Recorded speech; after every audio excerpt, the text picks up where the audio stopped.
मित्रों, जय श्री राम। कहावत है, जब दिल आया गधी पर तो परी क्या चीज है। इस कहावत को रजनी ने चरितार्थ किया था। उसकी नजरें एक साधु से लड़ गईं। वह साधु नहीं था, स्वादु था। जवानी दीवानी होती है। रजनी भी जवान थी, खूबसूरत थी, और उसकी इसी खूबसूरती पर साधु भी रीझ गया था। साधु की झोपड़ी गांव से काफी दूर थी। इसकी झोपड़ी के करीब ही एक नदी बहती थी। रजनी हर रोज देर रात में, जब पूरा गांव नींद के आगोश में समाया होता था, चुपचाप उठकर साधु की झोपड़ी में चली जाती और कई घंटों वहां बिताकर लौटती थी। रजनी और साधु का प्रेम मिलन महीनों तक चलता रहा। किसी को इसकी खबर तक नहीं थी। वह जानती थी कि उसकी इस हरकत का शायद किसी को भी पता नहीं था, क्योंकि यदि पता होता तो कहीं न कहीं कोई न कोई तो उसे कहता ही, या कोई रोक टोक करता। रजनी और साधु की यह रासलीला चलती रही। वह गांव में भिक्षा मांगने आता ही था। अगर कुछ कहना होता तो वह वहीं पर कह जाता। उसका खाना वह स्वयं ले जाया करती थी और उसे स्वयं हाथों से खिलाती भी थी। रजनी तो साधु के मोह पाश में बंधी थी, लेकिन उसके घर वालों ने उसकी शादी तय कर दी थी। हो सकता है कि उन्हें रजनी और साधु के मिलन पर शक भी हो गया हो, या किसी ने उनसे शिकायत कर दी हो। उस साधु से रजनी का पिंड छुड़ाने का और कोई तरीका भी नहीं था। यह सबसे अच्छा तरीका था कि विवाह होने के बाद वह अपनी ससुराल चली जाएगी और उनका मिलन बंद हो जाएगा। रजनी की शादी हो गई। 2-4 दिन बाद वह अपनी ससुराल से वापस आई तो फिर साधु के पास गई। साधु ने रजनी के कई झापड़ लगाए और काफ़ी बुरा भला कहा। उस कामी साधु ने यहाँ तक कहा कि अपने पति को छोड़कर क्यों नहीं आ गई। जैसे तैसे रजनी ने अपने प्रेमी को खुश किया। मर्द त्रिया चरित्र के आगे तो मात खा ही जाता है, सो आ भी खा गया। रजनी का फिर वही क्रम चालू हो गया। कुछ दिनों बाद उसकी ससुराल से उसका पति उसे विदा कराने आ गया। उसके पति राकेश के साथ उसके परिवार के और लोग भी थे। 1-2 शायद उसके मित्र भी रहे होंगे। रात्रि में काफी देर तक खाने पीने का क्रम चलता रहा। रजनी को रात में 12 बजे के बाद समय मिला। तब वह अपने प्रेमी का खाना लेकर चल दी। जब वह घर से बाहर जा रही थी, उस समय उसका पति राकेश जाग रहा था।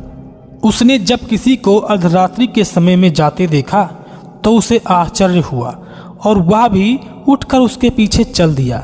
रजनी काफी तेज चाल चलती हुई उस साधु की झोपड़ी पर पहुंची।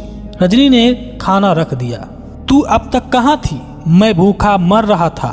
तेरी राह देखते देखते मेरी आंखें भी पथरा गईं। देर रात हो जाने की वजह से साधु रजनी को तेज स्वर में डांटने लगा। रजनी ने कहा, आज मेरी ससुराल वाले मुझे लिवाने आए हैं, इसी वजह से देर हो गई। साधु ने उसे 2-3 झापड़ और रसीद किए और कहा, तू तो चली जाएगी, उसके बाद मेरा क्या होगा? बोल, क्या बात है? उसने कहा, मेरे अंदर ज्वाला धधक रही है। तुम फिक्र क्यों कर रहे हो शंकर? रजनी ने कहा, मैं जल्दी ही वापस आऊंगी। शंकर ने कहा, तुम कल मत जाना। उस साधु का नाम शंकर था। परसों चली जाना। तुम्हारे बिना मैं कैसे रहूंगा? रजनी ने कहा, फिक्र मत करो। यदि संभव हुआ तो मैं कल रुक जाऊंगी, और उसके बाद यदि मैं ज़्यादा दिन तक न आ पाई तो तुम वहीं आ जाना। मैं किसी न किसी बहाने तुमसे मिलने आती रहूंगी। साधु का नाम शंकर था। शंकर ने कहा, ठीक है, ऐसा ही होगा। मैं भी वहीं आ जाऊंगा। फिर तुम्हें यहाँ नहीं आना पड़ेगा और हमारा मिलन होता रहेगा। राकेश झोपड़ी के पीछे खड़ा हुआ सारी बातें सुन रहा था, सब देख रहा था। उसकी आंखों में खून उतर आया। उसके जी में आ रहा था कि उसी समय उन दोनों को जान से मार दे, मगर ना जाने क्या सोचकर वहां से वह चला गया और आकर चुपचाप अपने बिस्तर पर लेट गया। दूसरे दिन राकेश ने जानबूझकर जाने का प्रोग्राम कैंसिल कर दिया। जाने का प्रोग्राम कैंसिल हो जाने पर रजनी बहुत प्रसन्न हुई, लेकिन उसने अपनी प्रसन्नता पति पर या घर के किसी अन्य सदस्य पर जाहिर नहीं की। दूसरे दिन रात्रि में भोजन करने के बाद राकेश चुपचाप वहां से चला गया। वहां से तेज तेज चलता हुआ उस साधु की झोपड़ी पर आया। उसने वहां जाकर साधु शंकर के 2 टुकड़े कर डाले और फिर वह वहीं पर खड़े एक पेड़ पर चढ़ गया। वह अपने आप को पत्तों में छुपाए हुए था। करीब 1 घंटे बाद उसकी पत्नी रजनी वहां आ गई। वह एक हाथ में थाल में शंकर के लिए भोजन लिए हुई थी। उसने दुल्हन की तरह श्रृंगार कर रखा था। रजनी शंकर की झोपड़ी में पहुंची। उसने वहां जाकर शंकर के 2 टुकड़े देखे। शंकर की यह हालत देखकर रजनी की हालत हुई वह देखने लायक थी।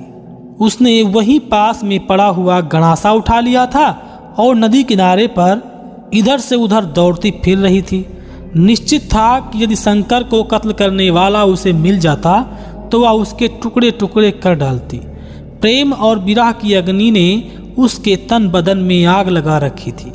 उसने नदी के किनारे पर इधर से उधर कई चक्कर काटे और जब कोई नजर नहीं आया तो गणासे को वहीं पर डालकर लकड़ियां इकट्ठी करने लगी।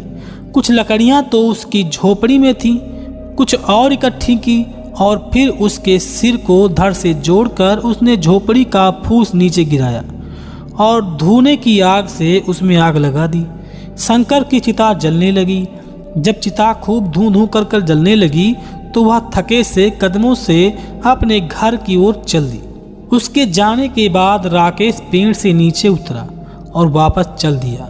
वह आकर अपने बिस्तर पर लेट गया। कुछ देर बाद नींद ने उसे अपनी आगोश में ले लिया। रजनी भी आकर अपनी चारपाई पर लेट गई। वह पूरी रात तक मिनट को भी ना सो सकी। वह अपने प्रेमी साधु शंकर की याद में पूरी रात आंसू बहाती रही। सुबह उठकर प्रतिदिन के आवश्यक कार्यों से निवृत्त होकर तैयार हो गई अपनी ससुराल जाने के लिए। यह सत्य है कि नारी का हृदय भी सागर की तरह विशाल और गहरा होता है। उसमें ना जाने क्या क्या समा जाता है। सुबह उसके चेहरे पर रात की घटना की जरा सी भी परछाई नहीं थी। चेहरे पर किसी तरह की कोई सिकन नहीं थी। राकेश ने भी कमाल का काम किया था। उसने रात की घटना का किसी से कोई जिक्र नहीं किया।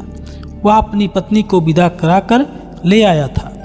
उसने शायद यह सोचकर अपनी पत्नी रजनी को माफ कर दिया कि जीवन में गलती किससे नहीं होती। गलती को यदि माफ ना किया जाए तो गलती करने वाला गलती और भी करता चला जाता है। शायद राकेश ने रजनी को इसलिए माफ कर दिया होगा क्योंकि उसने उसका काम ही तमाम कर दिया था और अब पत्नी द्वारा किसी भी तरह की हरकत करने का कोई चांस नहीं था। इस कहानी को एक तोता और मैना सुना रहे हैं। मैना बोली, हाँ तोते, देख लिया मर्द कितने दरिया दिल और क्षमा करने वाले होते हैं। उसने उस औरत को भी माफ कर दिया जिसे उसने गैर की बाहों में देख लिया था, जिसे वह जानता था कि वह बदचलन है, तब भी माफ कर दिया। तो क्या हुआ? मैना ने कहा, उसने तो उसके प्रेमी को जान से मार दिया था। खैर, तोता बोला, राकेश रजनी को अपने घर ले आया। वह उससे उसी तरह ईमानदारी से प्रेम करता रहा जैसे कि लोग अपनी पत्नियों से प्यार करते हैं। काफी समय बीत गया, उसके मध्य किसी किस्म की कोई बात नहीं हुई। वे दोनों ही अपनी अपनी ड्यूटी निभाते रहे। मगर एक दिन रात में राकेश और रजनी दोनों बाहर बैठे हुए थे। राकेश भोजन कर रहा था। राकेश ने रजनी को संबोधित करते हुए कहा, रजनी जरा एक गिलास पानी ले आना। अंदर कैसे आऊं? डर लगता है। उसकी बात सुनकर राकेश को हंसी आ गई। क्या है रजनी? रजनी ने कहा, तुम हंस क्यों रहे हो? हंसी इस बात पर आ रही है, राकेश ने कहा, तुम्हें अंदर घर में गिलास लाते हुए डर लग रहा है और उस समय डर नहीं लग रहा था जब तुम आधी रात को शंकर की लाश के लिए नदी किनारे लकड़ियां चुराती थी। न जाने कैसे अचानक यह बात उसके दिल में आ गई और उसने कह दी, वरना वर्षों गुजर गए थे कभी इस बात का उसने जिक्र तक नहीं किया था। और तो और उससे कभी यह भी नहीं पूछा था कि उसने कभी किसी से प्यार भी किया था या नहीं। राकेश के मुंह से इस बात को सुनते ही रजनी की आंखें मसाल की तरह जल उठी। वहीं थोड़ी दूरी पर गणासा रखा हुआ था। उसने लपक कर उसे उठा लिया और अपनी पूरी शक्ति से राकेश पर वार कर दिया। राकेश एकदम सतर्क हो गया था। वह चारपाई से कूदकर एक तरफ खड़ा हो गया। रजनी ने इतनी जोर से गणासे का वार किया था कि चारपाई की पाटी कट गई। उसने राकेश पर कई वार किए। राकेश को अपनी भूल का एहसास हुआ। वह सोच रहा था कि उसने यह सब कहकर बड़ी भूल कर दी है, मगर अब क्या हो सकता था। तीर तो कमान से निकल चुका था। उसने बार बार उससे कहा, रजनी होश में आओ, गुस्से को थूक दो। तुम्हें परेशान करने या बेइज्जत करने का मेरा कोई इरादा नहीं था। तुम खुद सोचो, कितने वर्ष हो गए, आज तक मैंने इस विषय में कोई जिक्र नहीं किया। मैं आज भी इस बारे में कुछ नहीं कहता। पता नहीं कैसे मेरे दिमाग में ये बात आ गई और मेरे मुंह से निकल गई। मुझे माफ कर दो। रजनी पर राकेश की बातों का कोई असर नहीं हुआ। वह वार पर वार करती रही। रजनी की आंखों में वैसा ही खून उतर आया था जैसा साधु शंकर की 2 टुकड़े हुए लाश को देखकर उतरा था। राकेश ने आज वक्त की राख में दबी चिंगारी को हवा डाल दी थी। उसी वजह से उसके हाथों में गणासा आ गया था और वही दृश्य उपस्थित हो गया था। इसी बीच काफी समय गुजर गया। राकेश को ऐसा लगने लगा था कि रजनी उससे जिंदा नहीं छोड़ेगी। कई पलों के बाद उसने गणासा अपनी ही गर्दन पे मार लिया। उसने अपनी गर्दन को धड़ से अलग कर लिया। वह मर गई थी। राकेश अपनी भूल पर अफसोस कर रहा था। उसे बार बार अपनी गलती का एहसास हो रहा था। जो होना था वो तो हो गया था। उसका कोई इलाज तो नहीं था। एक तरह से यह कहा जा सकता था कि उसका घर बर्बाद हो गया था, जिसका जिम्मेवार वह स्वयं है। बातों ही बातों में उसकी पत्नी का अंत हो गया था। मेहरबानी यह हुई थी कि उसकी पुलिस रिपोर्ट नहीं हुई थी। यदि रिपोर्ट होती तो लाश पोस्टमार्टम के लिए जाती और पुलिस का चक्कर पड़ता। राकेश ने उसकी अर्थी तैयार करनी आरंभ कर दी। क्रियाकर्म के कुछ आवश्यक कार्य पूर्ण हो जाने के बाद रजनी के मृत शरीर को अग्नि के हवाले कर दिया गया। मैना तोते से कहती है, देख लिया मर्दों को। तोते ने कहा, आदमी कितने दरिया दिल होते हैं।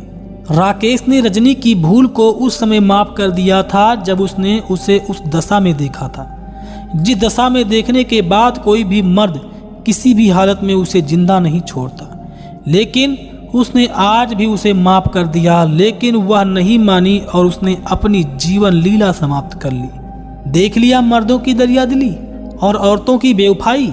औरतें होती ही बेवफा हैं। तोते, तुम इतनी बढ़ चढ़कर क्यों बातें कर रहे हो, ऐसा मैना ने तोते से कहा। सुनो, मैं तुम्हें मर्दों की बेवफाई की एक और कथा सुनाती हूँ। तोता बेचारा उसकी कथा सुनने के लिए मजबूर था, वरना वह उसे डाल से ही हटा देती। मैना फिर कथा सुनाने लगी, जो मैं आपको दूसरे वीडियो में बताऊंगा। मित्रों, ये कैसी कहानी लगी कृपया कमेंट करके मुझे ज़रूर बताएं। इस कहानी में किसका क्या लाभ हुआ और किसका क्या हानि हुआ। वीडियो अच्छा लगा हो तो कृपया वीडियो को लाइक करें। मिलते हैं नेक्स्ट वीडियो में, तब तक के लिए जय हिंद जय भारत।